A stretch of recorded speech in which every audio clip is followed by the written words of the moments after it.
دیکھیے ایک حافظ و عالم جب انسان بنتا کتنے لوگوں کو اس کا فائدہ ملتا ہے.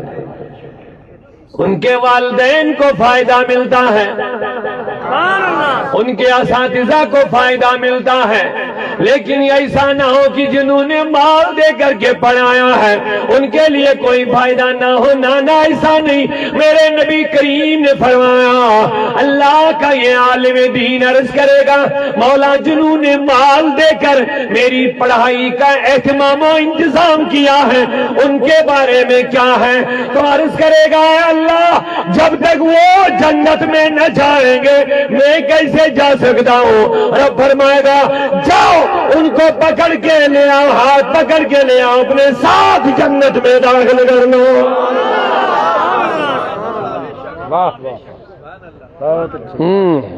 تو اب بتائیے کتنا فائدہ ہے ایک عالم دین اور حافظ قرآن کو تیار کرنے میں.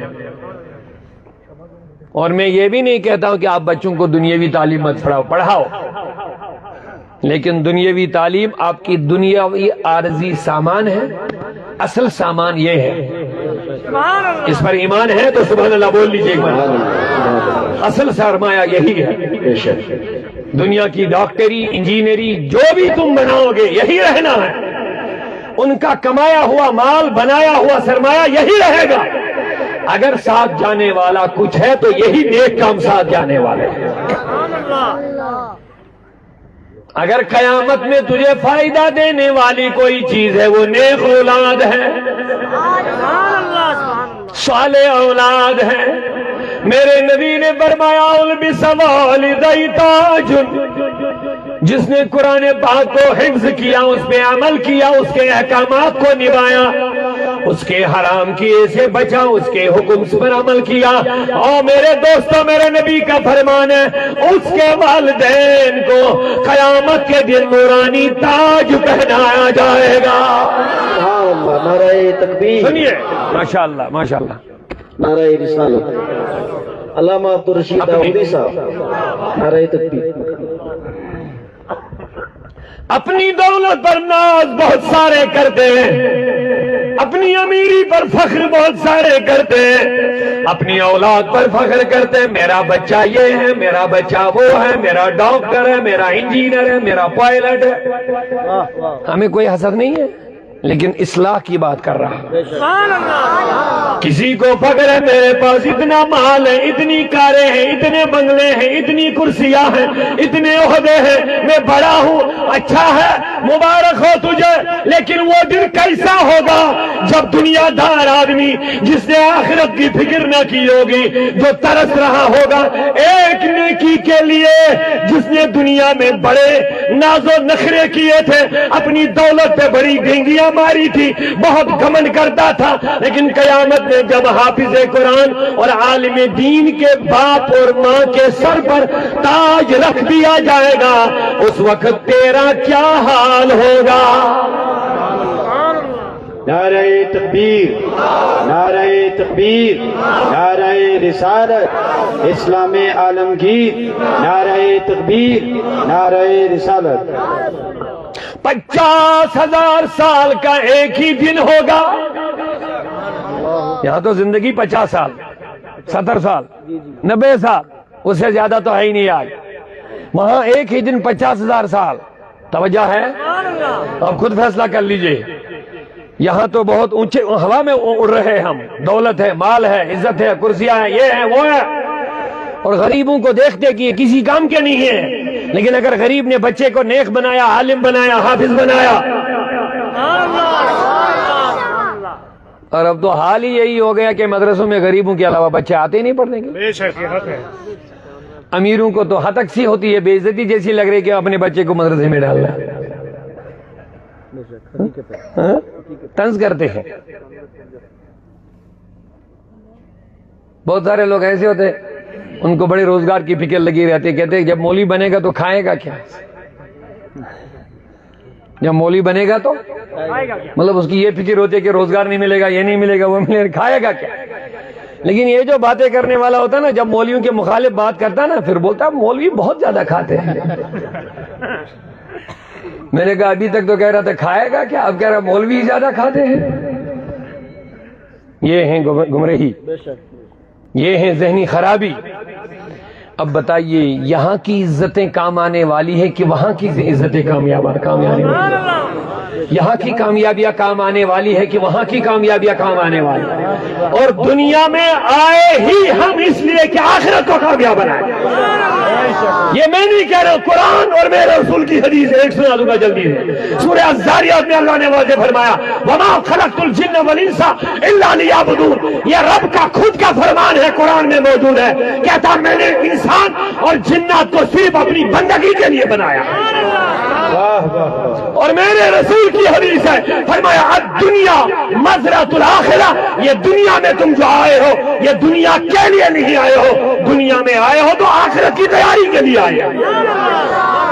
بے شک تو ہمارے دنیا میں آنے کا اس لیے نہیں آئے کہ دنیا پرست بنے، ہم دنیا میں اس لیے آئے کہ آخرت کو آباد کریں، بے شک دنیا میں آ کر کے آخرت کی تیاری کریں، کیونکہ زندگی آمد برائے بندگی،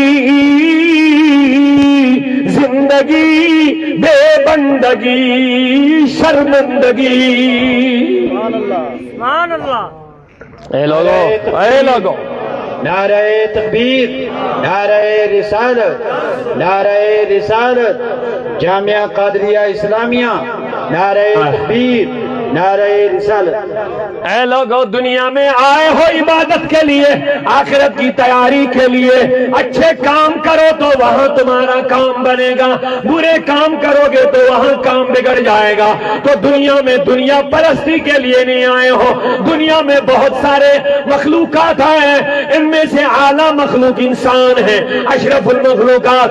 اللہ نے اس کو عقل دی ہے، فہم دیا ہے، حق و باطل پہچانے کی تمیز دی ہے، جائز و ناجائز میں فرق کرنے کا اس کے پاس ہنر ہے، عقل ہے، عقل سے کام لے لو، دنیا پہ غور کرو، یہ دنیا کسی کی نہیں ہے، بے توجہ ہے، بولیے سبحان اللہ محبتوں کے ساتھ، عقل سے کام لے لو۔ آپ تھوڑا بیدار ہو جائیے محبتوں کے ساتھ، اسٹیج والے ماشاءاللہ آپ کے لیے دعائیں کر رہے ہیں، ذرا پیار سے سبحان اللہ بولیے آپ اونچی آواز سے۔ سبحان اللہ، سبحان اللہ۔ عقل سے کام لینا ہے، عقل۔ میرے نبی سے سوال ہوا دانا کون ہے، عقل مند کون ہے؟ فرمایا جو موت کی تیاری کرے گا۔ یہ حضور کا فرمان ہے، کیونکہ جو تیاری نہیں کرے گا وہ بھی مرے گا، اور جو تیاری کرے گا وہ بھی مرے گا، جو نہیں کرے گا نہیں، جواب نہیں دیا، جو موت کو بھول جائے گا وہ بھی مرے گا، جو یاد رکھے گا، یہ بات ہے صحیح ہے کہ غلط ہے؟ جو موت کا انکار کرے گا وہ بھی مرے گا، نہیں، آپ کو جواب دینا پڑے گا۔ وہ بھی مرے گا، جو موت کا منکر ہوگا، انکار کرے گا، وہ بھی مرے گا، اور جو موت کا منکر نہیں وہ بھی مرے گا۔ میرے آقا کا ایک جملہ کتنا اہم ہے، فرمایا دانا وہی جو موت کی تیاری کرے گا۔ مرنا تو دونوں کو ہے، جو تیاری نہیں بھی کرے گا اس کو بھی ادھر، جو موت کو بھول کر کے برائی کرے گا وہ بھی وہی قبر میں جائے گا، لیکن نادانی میں زندگی گزار رہا ہے۔ دانا وہ ہے جس نے اس کو سمجھ لیا کہ مرنا ہے اور مرنے کی تیاری میں لگ گیا ہے۔ سبحان اللہ۔ اسی لیے ان بزرگوں پہ ہم قربان ہیں، انہوں نے دنیا کو چھوڑ دیا اور آخرت کی تیاری میں لگ گئے۔ یہ آستانے اسی لیے ہیں، آپ برا نہ مان لیں، صرف عرس منانے کے لیے آستانے، عرس مناؤ اچھی بات ہے، احتیاط کے ساتھ مناؤ، شریعت کے حدود کے اندر مناؤ، مجلس منعقد کرو، لیکن اور اس کو یاد کرنا یہ نہیں کہ ہم صرف کھانا پکا حلوے کھا کر کے بریانی کھا کر کے واپس گھر آ جائیں گے۔ اور اس منانے کا مطلب یہ ہے، زیارت پر جانے کا مطلب یہ ہے، آج بھی بابا غلام شاہ بادشاہ کا آستان آپ کو یہ پیغام دے رہا، لوگوں مرنا ہے، لوگوں دنیا میں رہنا نہیں ہے، یہ دنیا چھوڑنی ہے، کہیں اور ہماری منزل ہے۔ جنہوں نے ساری زندگی بربادی میں گزاری، گناہوں میں گزاری، موت کے وقت پھر مہلت مانگیں گے، لولا اخرتنی الی اجل قریب، لیکن وہ لوگ جو نمازی نہیں بنے، جو شرابی کبابی بن گئے، جنہوں نے دنیا کے مزے لیے ہیں، آخرت کو بھلا دیا ہے، موت کو بھلا دیا ہے، قبر کو بھلا دیا ہے، جنت و جہنم کو بھلا دیا ہے، آخرت کے کام کو چھوڑ دیا ہے، شراب و کباب کی مجلسوں میں بیٹھے بربادی کی طرف بڑھتے گئے، نشہ کیا، شراب خراب کیا، جھوٹ بولا، بدیانتی کی ہے اور آخرت کو بلا کر کے صرف ناپاک اور ناجائز کام کرتے رہے، جب مرنے کا وقت آئے گا کہے گا مولا تھوڑی سی مہلت دے دو. قرآن کہتا ہے، کہے گا مولا مہلت دے دو. کس لیے مہلت دیں گے؟ لا اصدق وَأَكُن مِّنَ الصَّالِحِينَ، اب میں خیرات کروں گا، صدقہ کروں گا، زکات دے دوں گا. ابھی تک تو نہیں دیا، غفلت میں پڑا، مولانا آواز پڑھتے رہے، میں طنز کرتا رہا، مولانا مجھے دعوت حق دیتے رہے، میں اس کو رد کرتا رہا، میں اس سے بھاگتا رہا، لیکن اب مجھے تھوڑی مہلت دے دے، میں تھوڑی تیاری کر لوں گا. کیا کرے گا؟ کہتا سارا مال خرچ کروں گا. ابھی تک 10 روپیہ دین کے نام پر دینے کا دل نہیں کرتا تھا، لیکن مرنے کے جب تک موت دیکھے گا، خود اپنی آنکھوں سے دیکھے گا، موت کا مشاہدہ کر کے کہے گا مؤخر کر لے تھوڑی دیر میری موت، تاکہ میں 2 کام کروں. ایک، اپنا سارا مال تیری راہ میں خرچ کروں گا، وَأَكُن مِّنَ الصَّالِحِينَ، اور میں نیک بن جاؤں گا. رب فرمائے گا لَن يُؤَخِّرَ اللَّهُ نَفْسًا إِذَا جَاءَ أَجَلُهَا، اللہ نفس کو موت مؤخر نہیں کرتا جب اس کا اجل مقررہ وقت آتا ہے. اب مہلت میں قرآن سنا رہا، قرآن سنا رہا، یہ اللہ کا کلام ہے. ابھی آپ کے دل و دماغ میں بات اترے گی، کسی کے نہیں اترے گی، وہ الگ بات ہے، لیکن یہ قرآن کی حق کلام ہے رب کا. کہتا یہ بندہ ضرور مہلت مانگے گا جس نے ساری زندگی بربادی میں گزاری ہوگی، غفلت میں گزاری ہوگی، جو نمازوں کو ضائع کیا، جنہوں نے بے حیائیاں کی، جنہوں نے بدکاریاں، بددیانتیاں، بد اخلاقیاں کی، جنہوں نے غیر انسانی حرکتیں کی، جنہوں نے بدچشمی، جو بے حیائی کے لیے اپنے جسم کے اعضاء کو استعمال کیا، اب مرتے وقت یہ مہلت مانگے گا. لیکن مبارک ہو اس کو جس نے موت کو یاد رکھا اور موت کی تیاری کی. مبارک ہو اس کو جس نے ساری زندگی مقصد حیات کے تحت گزاری. زندگی کا مقصد کیا ہے؟ عبادت. اونچا بولیے ایک مرتبہ. میرا کلام نہیں، رب کا فرمان ہے، میری گندی زبان ہے، بس آپ کو سنیے کیا کہہ رہا اللہ. تمہاری زندگی کا مقصد، یہ قرآن سورہ زاریات میں، حدیث پاک دنیا میں اس لیے آئے کہ یہ آخرت کی کھیتی ہے. جس نے ان اقوال کریمہ پر عمل کرتے ہوئے ساری زندگی اچھے کاموں میں گزاری ہوگی تو مرتے وقت مہلت نہیں مانگے گا. سنیے بڑا پیارا جملہ دے رہا ہوں، ذرا اونچا بولیے سبحان اللہ. ہاں، جنہوں نے پیارے نبی سے وابستگی اختیار کی ہوگی، سنتوں پہ چلتا رہا ہوگا، شریعت کا لحاظ کیا ہوگا، اسلام کے حدود کے اندر زندگی گزاری ہوگی. کیونکہ قرآن کہتا ہے یا ایھا الذین آمنوا ادخلوا فی السلم کافہ، اے ایمان والو اسلام میں مکمل داخل ہو جاؤ. ایسا نہیں کہ جو تمہیں پسند آئے تو وہ کرو گے، جو نہ پسند ہے وہ نہیں کرو گے. جو اسلام ہے اسی میں داخل ہو جاؤ. اگر آپ مومن ہو تو تمہیں اسلام کے نظام کے اندر ڈھلنا پڑے گا. لوگ غلط کام کرتے نا، پھر بہت سارے فیس بک پر آتے ہیں، جی جناب مفتی لوگ اپنی باتیں بول رہے ہیں، مولی لوگ اپنی باتیں بول رہے ہیں، یہ تو خوشی کا مسئلہ ہے. جی بات، جس کو دین کا الف با پڑھنے نہیں آتا وہ بھی دین پر گفتگو کرنے فیس بک پر آ جاتا ہے. شریعت کا کیا حکم ہے، اسلام کا کیا حکم ہے. 10 15 سال ان لوگوں نے مدرسوں میں سوکھی روٹی اور دال کھا کے کتابوں پر اپنی آنکھوں کو اندھا بھی کر لیا، پڑھتے رات دن گزارے، اور جس کو ابھی الف با کا بھی پتہ نہیں وہ بھی فیس بک پر مفتیوں کے مخالف بہت باتیں کرنا لگتا ہے. شرم کی بات. اور کہتا کوئی یہ خوشی کا مسئلہ. تو کیا اسلام نے ہمیں خوشی منانا نہیں سکھایا؟ نہیں سمجھے شاید میری بات. کیا ایسا ہے کہ اسلام نے ہمیں صرف نمازیں پڑھنا سکھائی؟ اسلام نے ہمیں خوشی بھی سکھائی، خوشی کیسے کرنی ہے وہ بھی سکھایا، اور غم کیسے کرنا ہے. اسلام مکمل مذہب ہے. یہ کیا بولی بولتے یہ خوشی ہے، خوشی میں ناچنا بھی ڈول باجے بھی کرو، بے حیائی بھی کرو، بدکاریاں بھی کرو، ڈانس بھی کرو، یہودیوں کا رنگ اپنے اسلام پر بھی غالب کرو. اسی کو تم نے خوشی کا نام دیا ہے. خوشی وہ جو رسول اللہ نے ہمیں سکھائی ہے.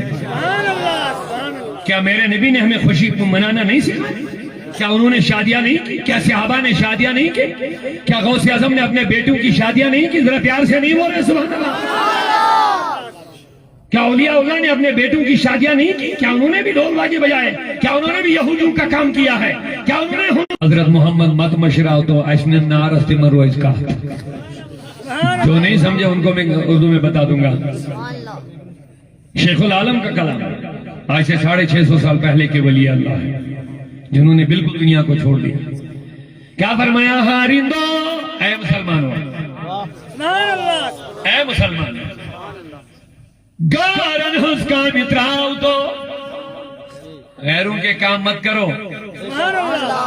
جب تم مسلمان ہے تجھے غیروں کا کام نہیں کرنا چاہیے، کیونکہ تمہارا ایک رہبر ہے، تمہارا ایک رہنما ہے. تمہارا رہبر کوئی اور نہیں، اللہ کا بھیجا ہوا رسول ہے. اوروں کے رہبر خود کے بنائے ہوئے ہیں، اوروں نے اپنے قائد خود چنے ہوئے ہیں، اوروں نے اپنے لیڈر خود چنے ہوئے ہیں. اللہ کہتا ہے تمہارا تم مسلمان ہو کر کے غیروں کا لیتے ہو. کس میں تمہیں مزہ آ رہا ہے؟ کس میں تمہیں فخر محسوس ہو رہا ہے؟ رسول کا طریقہ چھوڑ کر کے کہیں اور تمہیں عزت ملے گی؟ کچھ نہیں ملے گی. بے عزتی کے سوا تجھے کچھ ہاتھ نہیں آئے گا. عزت رسول کے قدموں میں دی ہوئی ہے. ساری عزت ہے رسول کی غلامی میں. کی محمد سے وفا تو نے تو ہم تیرے ہیں. مٹی پر لیٹنا ہے اسی کفن میں جس میں وہ جھونپڑی میں رہنے والے بندے کو وہ لپیٹا جائے گا. اسی سفید کفن میں سب کو لپیٹا جائے گا. ناز نخرے مت کر، اپنی جوانی پہ گھمنڈ مت کر، اپنی گدی پہ گھمنڈ مت کر. تجھے گدی اس لیے نہیں دی گئی تو بے حیائی پھیلائے گا. تجھے گدی اس لیے دی گئی کہ تو رسول اللہ کی شریعت کی حفاظت کرے گا. تجھے پیر اس لیے بنائے گا کہ دو لوگوں کی رہبری کرے گا. تو لوگوں کو رسول اللہ کے ساتھ جوڑ دے گا. یہ ہے پیر ہوتا، یہ ہے رہبر. آپ بھی اندھ وقت بنے ہوئے سب لوگ. معاف کرنا، اندھی تقلید میں مت جاؤ. جو حق ہے اس کو حق بولو، جو برا ہے اس کو برا بولو. اللہ اللہ میں سبحان اللہ اونچی آواز. آقا کی محبت دل میں مچل رہی ہے تو کہہ دیجئے سبحان اللہ اونچی آواز ہے. ایک مرتبہ بلند یا رسول اللہ. ہارندو نصیحت کرتے ہیں، ہارندو. اسی لیے ہم ان کا عرس مناتے تھے، لیکن اب اس عرس کا بھی رنگ بدل ہی گیا. معاف کرنا، برا نہ مانیں گا، اصلاح کی نیت کر رہا. عورتوں کا خلط ملط، بے حیائی، کوئی عبادت نہیں، کچھ نہیں. بس آئے گئے، ڈول بجائے چلے گئے. عرس بس منا لیا. عرس یہ نہیں ہے بھیا. اس لیے عرس مناتے ہیں کہ ہم کم از کم سال میں ایک بار ان بزرگوں کو یاد کر کے ان کی تعلیمات پر چلے گئے. صراط الذین انعمت علیہم پڑھتے ہو قرآن میں، کس لیے پڑھتے ہو؟ یہ قرآن ہے، سورہ فاتحہ میں پڑھتے ہیں. مولا ہمیں ان لوگوں کے راستے پر چلا. ذرا پیار سے پیار سے پیار سے. اے اللہ ہمیں ان لوگوں کے راستے پر چلا جن پر تو نے انعام عطا کیا ہے. تو کیا یہی ان کا راستہ؟ ان کا راستہ نبی کی سنتوں کی حفاظت، ان کا راستہ نبی کے شریعت کی حفاظت، ان کا راستہ قرآن کے تعلیم کو عام کرنا، ان کا راستہ بندوں کو اللہ سے جوڑ دینا. سنیے میرے رسول نے فرمایا، اے لوگوں کیا میں تمہیں ان لوگوں کے بارے میں نہ بتاؤں جن کو دیکھ کر کے تمہیں اللہ یاد آئے. پیارے نبی کی حدیث ہے، سنیے. فرمایا کیا میں تمہیں ان لوگوں کے بارے خبر نہ دوں؟ اذا رو ذکر اللہ، جب تم ان کو دیکھو گے تو خدا یاد آئے گا. ان کی پہچان یہ ہے، تم میں سے سب سے بہتر لوگ وہ ہیں. جب ان کو دیکھو گے تو تمہیں کون یاد آئے گا؟ اب بتائیے اچھے لوگوں کی پہچان کیا ہے؟ نیک لوگوں کی.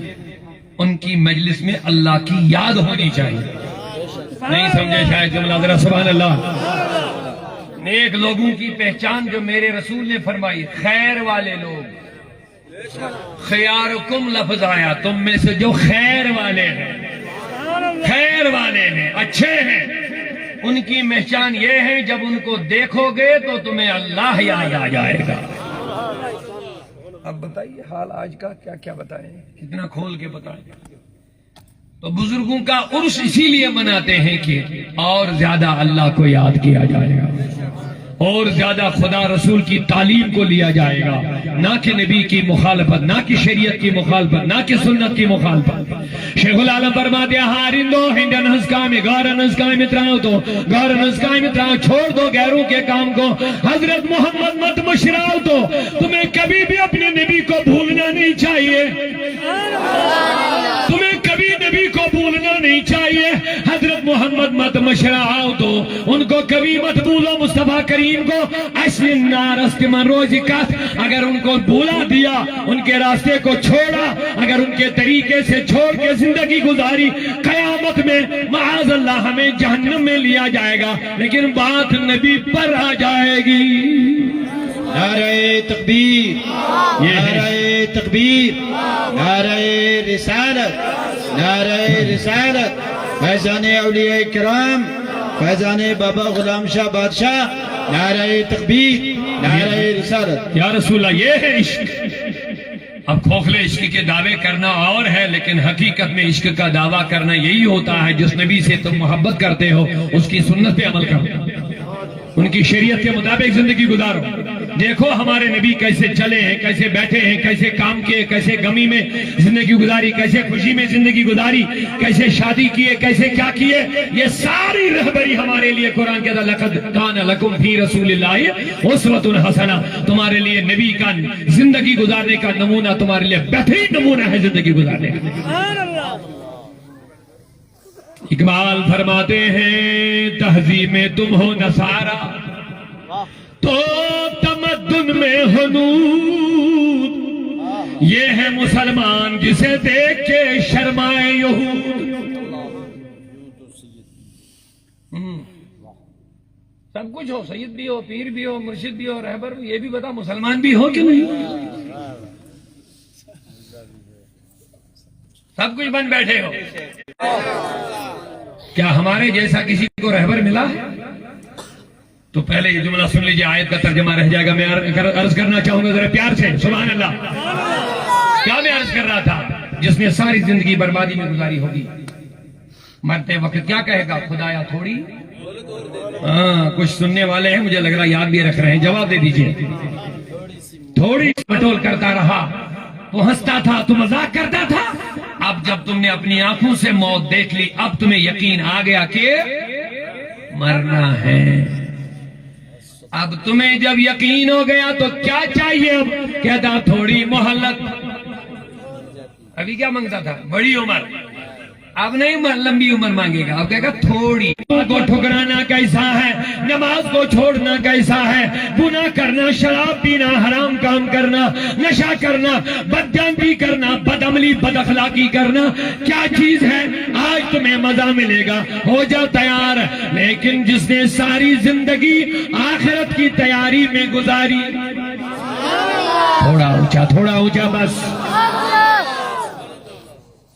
جس نے پنجگانہ نماز کی حفاظت کی ہے، جس نے اپنے ایمان اور عزت و آبرو کی حفاظت کی ہے، جس نے اپنے نفس کو پاکیزہ رکھا ہے، جس نے اپنی نگاہوں کو پاکیزہ رکھا ہے، جس نے اپنی مال کی کمائی کو پاکیزہ رکھا ہے، حرام سے بچتا رہا، حلال پہ چلتا رہا، جب موت کا وقت آئے گا، بڑا پیارا جملہ دے رہا ہوں، سبحان اللہ بولیں۔ کہہ دیا نا مرنا ہر کسی کو ہے، لیکن اب مرنے اور مرنے میں فرق ہے۔ جس نے زندگی بربادی میں گزاری وہ کیا مانگے گا؟ وہ پیچھے والے بھی اگر یاد رکھ رہے ہیں، سن رہے تو جواب دیجیے، کیا مانگے گا؟ کس لیے؟ کتنے کام کرنے کے لیے؟ ایک، سارا مال خرچ کرنے کے لیے، بس اتنی سی مہلت دے دو جتنی دیر میں مال جلدی سے خرچ کروں گا، اور دوسری مہلت جلدی سے میں نیک بن جاؤں گا۔ اللہ فرمائے گا آپ مہلت، یہ قرآن سنا رہا ہوں میں، اللہ کی کتاب سنا رہا ہوں۔ عرش کے سوا کوئی سایہ نہ ہوگا، سورج سرو کے اوپر ہوگا، زمین تانبے کی ہوگی، تڑپ رہے ہوں گے لوگ، زبانیں باہر نکل گئی ہوں گے، عذاب سے تڑپ رہے ہوں گے، چلا رہے ہوں گے، اے اللہ کسی طرح کوئی بچاؤ، کچھ نہیں ہوگا، عذاب میں مبتلا رہنا ہوگا، اپنے پسینے میں ڈوبے رہے ہوں گے، بدکار لوگ، گنہگار لوگ تڑپ رہے ہوں گے، کوئی سایہ نہ ہوگا۔ اللہ ایک جوان سے کہے گا آجا نوجوان، قیامت کے دن تو میرے عرش کے سائے تلے آجا۔ میرے نبی نے فرمایا وہ جوان وہ ہوگا جس کو کسی دنیا کی شہزادی نے بلایا ہوگا غلط کام کرنے کے لیے، اس نوجوان نے کہا ہوگا انی اخاف اللہ، میں اللہ سے ڈرتا ہوں۔ اس نے خود بلایا ہوگا آجا غلط کر معاذ اللہ، لیکن اس نے کہا ہوگا میں اللہ سے ڈرنے والا ہوں۔ اور دوسرے نوجوان کے لیے بھی خوشخبری ہوگی، اس سے بھی اللہ فرمائے گا آجا آجا نوجوان، میرے عرش کے سائے تلے رہو، 50,000 سال کا سختی کا دن ہے، آجا میرے سائے تلے۔ او نوجوان تو وہ بندہ ہے، میرے نبی نے فرمایا یہ دوسرا نوجوان وہ ہوگا جس نے نوجوانی کے زمانے میں اپنی جوانی عبادت میں گزاری ہوگی۔ اللہ اللہ مبارک ہو ان کے لیے جنہوں نے اپنی ایک ایک لمحے کی حفاظت کی، ایک ایک منٹ کا حساب لگا کر کے اپنی زندگی کو ضائع ہونے نہیں دیا۔ اور اب مسلمان بھی نئے سال کی خوشی مناتے، ہیپی برتھ ڈے کی مجلسیں مناتے، شرم کی بات ہے، ڈانس کی مجلسیں سجاتے، کیوں جی نیا ایئر ہے، نیا سال ہے۔ ارے لوگوں، مسلمانوں کے لیے یہ چیزیں نہیں ہیں، مسلمان کے لیے دوسری چیز ہے۔ سبحان اللہ۔ آپ کہیں گے نیا سال آنے پر مسلمانوں کے لیے کیا ہے؟ وہ لوگ تو خوشیاں منے ہیں، مٹھائیاں بانٹ رہے ہیں۔ میں نے کہا یہ غافلوں کے لیے ہے، یہ غافلوں کے لیے ہے نئے سال کی خوشی منانا۔ کہتے پھر ہمارے لیے کیا ہے؟ میں نے کہا ہمارے لیے یہ ہے کہ ایک